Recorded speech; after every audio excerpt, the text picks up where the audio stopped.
कि हम भीख नहीं मांगते, हम लड़ करके अपना हक मांगते हैं और उसी लड़ाई के लिए आज हम यहाँ पर बैठे हुए हैं। हम अपने परिवार को छोड़कर यहाँ आए हैं, हम अपने बच्चों को छोड़ करके आए हैं। बहुत सारे राज्यों में इस वक्त परीक्षा चल रही है, 12वीं की 10वीं की परीक्षा चल रही है, प्राइमरी की परीक्षा चल रही है, सेकेंडरी की परीक्षा चल रही है। हमें अपने बच्चों पे पास होना चाहिए, लेकिन हम अपने हक की लड़ाई लड़ने के लिए आज यहाँ बैठ करके आंदोलन कर रहे हैं। ये सरकार ये सिर्फ और सिर्फ पूंजीवादियों की सरकार है। इस सरकार का एक ही लक्ष्य है और वो है कि भारत देश को हिंदू राष्ट्र बनाना। ये सरकार बेरोजगारों की बात नहीं करती है, ये सरकार बाकी कोई बात नहीं करती है। ये सरकार कहती है बस हमारा एक ही एजेंडा है, हिंदू राष्ट्र बनाए। ये सरकार महिलाओं को मंदिर में तो पत्थर की मूर्ति बना करके पूजती है, लेकिन वही महिला जब अपने अधिकार की बात करती है, अपने हक की बात करती है, तो ये सरकार अनसुनी कर देती है। साथ ही उषा साहनी ने कहा कि ये सरकार मन की बात करती है। बिल्कुल, ये सरकार सिर्फ मन की बात करती है। ये देश का पहला प्रधानमंत्री है जो सिर्फ बोलता है, सिर्फ बोलता है, लेकिन जब कोई इससे सवाल करता है तो ये जवाब नहीं देता है। हमने देखा 9 साल में इस प्रधानमंत्री ने एक भी प्रेस कॉन्फ्रेंस नहीं की, क्योंकि ये डरता है। ये डरता है मीडिया के सवालों से, ये डरता है जनता के सवालों से। ये सिर्फ अपनी बात करना चाहता है, ये सिर्फ मन की बात करना चाहता है, जो इसके मन में आता है वो बात ये करता है। इससे पहले की सरकारें अच्छी थी? नहीं, इससे पहले की सरकारें भी अच्छी नहीं थी, लेकिन जब जब हम लड़ते थे वो सरकार हमारी बात सुनती थी। हम अगर 100 रुपया मांगते थे तो 50 रुपये तो मिलते थे, लेकिन आज की ये सरकार गूंगी नहीं, सिर्फ बहरी है और बोलती है, एक तरफा बोलती है। लेकिन जब हम बोलने की बात करते हैं तो ये सरकार अपने कान बंद कर लेती है। इस सरकार को हमने चुना, हम जो यहाँ बैठे हुए हैं, जो हम स्कीम वर्कर यहाँ बैठे हैं, योजना कर्मचारी जो हम यहाँ बैठे हुए हैं, हमने इस देश से पोलियो को हटाया। क्या हम इस सरकार को नहीं हटा सकते हैं? हम हटा सकते हैं, हमने वो ताकत है और वो भी देख लेगा, बीजेपी सरकार देख लेगी। 2024 में हमारा ऐलान है, हम इस मन से ऐलान कर रहे हैं कि हम इस सरकार को भगाएंगे। हम कैंपेन करेंगे, घर घर जाएंगे, जैसे हम पोलियो डोज के लिए घर घर जाते थे। हम उस परिवार के लोगों से कहते थे कि आपके बच्चे को अगर पोलियो डोज नहीं मिलेगा तो क्या क्या खतरा है बच्चे के लिए। अब हम कहेंगे अगर 2024 में आपने सरकार को नहीं भगाया तो ये सरकार आपके लिए कितनी हानिकारक है। हम इस सरकार के खिलाफ कैंपेन करेंगे, क्योंकि ये पूंजीवादियों की सरकार है। जब हम अपनी मेहनताना मांगते हैं, ये सरकार कहती है हमारी तिजोरी खाली है।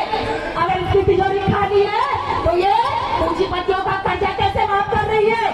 ये जो पब्लिक सेक्टर है, जो हम कहते हैं दुधारू गाय, जिन सेक्टरों से सरकार को मुनाफा होता है, ऐसे पब्लिक सेक्टर पर सरकार क्यों बेच रही है? कोई जवाब है? नहीं है। क्यों?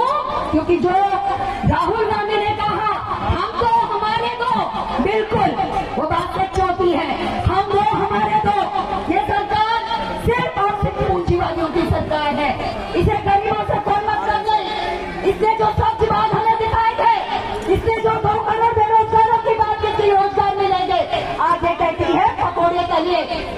पकौड़े तलना कोई शर्म की बात नहीं है बहनों, बिल्कुल पकौड़े तल सकते, लेकिन मैं ये मानती हूँ पकौड़े तलने के लिए किसी डिग्री की जरूरत नहीं होती है। अगर मुझे अपने बच्चे को पकौड़े तलवाना है तो मैं उसके एजुकेशन में इतने पैसे क्यों खर्च करूंगी? मैं सीरियस का बड़े होने का इंतजार करूंगी, एक टेपी लगाओ कि उसको कहूंगी बेटे पकौड़े तल। एक तो पढ़ाई इतनी महंगी है। ये सरकार कहती है अगर आपको अपने बच्चे को सरकारी स्कूल में डालना है तो आपको फीस भरनी होगी, और ये सरकार कहती है अगर आप अपने बच्चे को प्राइवेट स्कूल में दाखिला दोगे तो उसकी फीस सरकार भरेगी। सोचिए, जो सरकारी तंत्र है उसको कैसे ये सरकार निष्ठा कर रही है। मैं आप सभी को यही कहती हूँ, क्योंकि मुझे आप पे बहुत विश्वास है। मैं जिस सेक्टर में काम करती हूँ वो है घरेलू कामगार बहनें। मैं महाराष्ट्र में घरेलू कामगार बहनों के साथ में काम करती हूँ, और महाराष्ट्र में घरेलू कामगार बहनों की यूनियन बनाने में मेरी आंगनबाड़ी की क्योंकि आंगनबाड़ी में जो बच्चे आ रहे थे वही बच्चे की माँ घरेलू कामगार थी। और मैं वही कहती हूँ, आप में वो ताकत है, आप हर घर तक पहुँचती है, आप हर रसोई तक पहुँचती है। आपको इस सरकार के काले कारनामे आप हर घर तक पहुँचाना है, ये हमारी जवाबदारी है। क्यों? क्योंकि हम इस सरकार की वजह से आज यहाँ बैठे हैं, अपने परिवार को छोड़ के बैठे हैं। हम अपनी मेहनत की बात कर रहे हैं।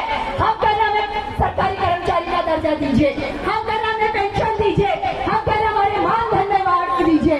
अभी साथी राजू जैसे मुझे कह रहे थे कि यहाँ पर बीएड के साथी आए हैं जो कि ग्रेजुएट है और उनको कोई मानधन नहीं मिलता है, उनको सिर्फ और सिर्फ कन्वेंस मिलता है। क्यों? क्योंकि बेरोजगारी है, उनको लगता है कहीं तो हमें काम मिलना चाहिए। हमारा देश इस वक्त बहुत नाजुक दौर से गुजर रहा है और ये सब हम पर है। हमने इस देश को आजाद किया है, हमारे पुरखों ने अपने खून बहा करके इस देश को आजाद किया है। आज इस आजादी को बचाने का काम हमारा है। मैं ज्यादा नहीं कहूंगी, मगर मैं ये कहती हूँ कि 2024 का जो चेहरा है, जो कैलेंडर है, जो देश में ये छवि बनी हुई है, इसको आप लोग बदलेंगे, ये मैं आप पर विश्वास जताती हूँ। ज्यादा न कहते हुए मैं नारे देना चाहूंगी, आपको साथ देना है, उसके बाद मैं अपनी बात खत्म करूंगी। अरे बोल मेरी बहना, अरे जोर से बोल, अरे ताकत से बोल, अरे जोर से बोल, अरे ठंडा लेके, अरे ठंडा लेके, अरे जोर से बोल, जोर से बोल। अरे बोल मेरी बहना, बोल मेरे साथी, बोल मेरी बहना, बोल मेरे साथी, बोल मेरे कॉमरेड, अल्लाह बोल, बोल मेरी बेटी, अल्लाह बोल, बोल मेरे बेटे, अल्लाह बोल, अरे न्याय चाहिए, अल्लाह बोल, अरे जोर से बोल, अल्लाह बोल, अरे जोर से बोल। अल्लाह बोल। धन्यवाद। बोल मेरे भाई।